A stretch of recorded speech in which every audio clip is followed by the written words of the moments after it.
So I'm going to share just some tips for cutting this vinyl plank flooring lengthwise.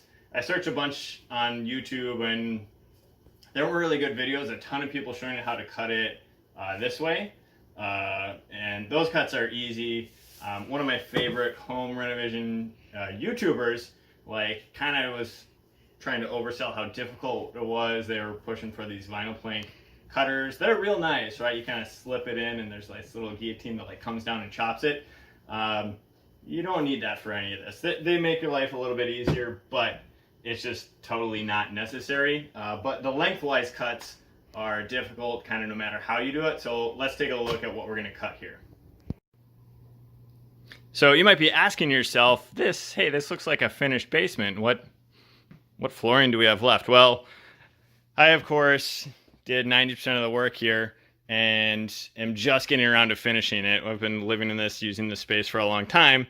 I left this little edge here that needs these skinny pieces.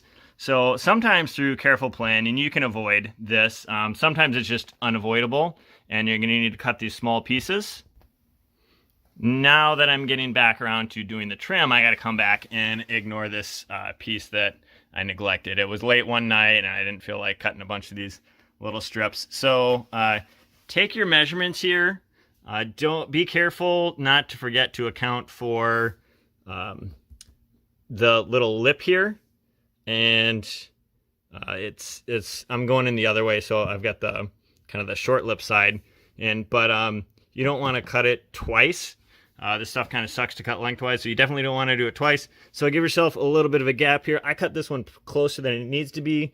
My trim is going to totally cover that up. So I knew that I would be able to squeeze this in here, but if you haven't done this much, you don't want to cut these pieces twice.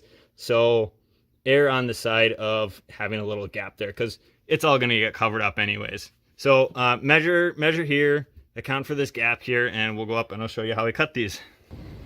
So I have used jigsaws and circular saws to cut this stuff. It works, and it's honestly probably a little bit quicker to just rip it lengthwise here with a circular saw, but it makes a huge mess. And if you're working inside, the static electricity buildup will make those little plastic bits cling to everything. So this is maybe a little bit more work, but I think in the end it's easier. So I've marked my distances here. I just use a Sharpie because it's what I hand on hand. I know it's going to get hidden anyways. So you can draw a line and do this without the level here or any long straight edge. You can just do this on the floor, freehand it.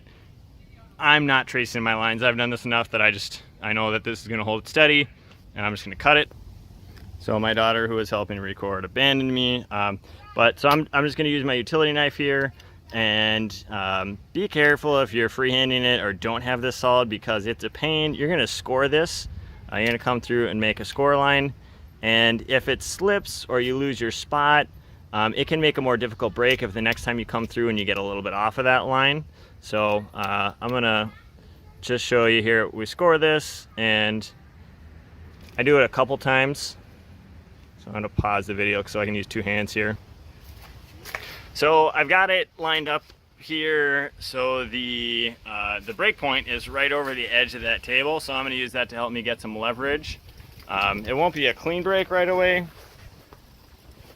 so what I'm going to do is just start on one end, kind of hold down the back here, and you can see what happened right there. Was what I was talking about is I got my knife slipped on the very edge here. It shifted a little, so I've got two different score lines that don't quite meet, which gives me not a perfect break, which at the end of the wall doesn't really matter. So then just go through.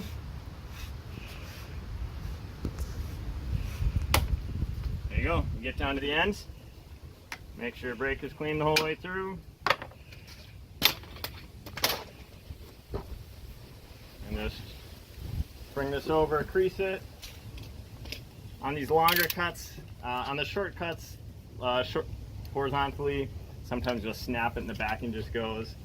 You can get it this way with these longer cuts, but a lot of times I'll just grab my knife and cut out the back as well.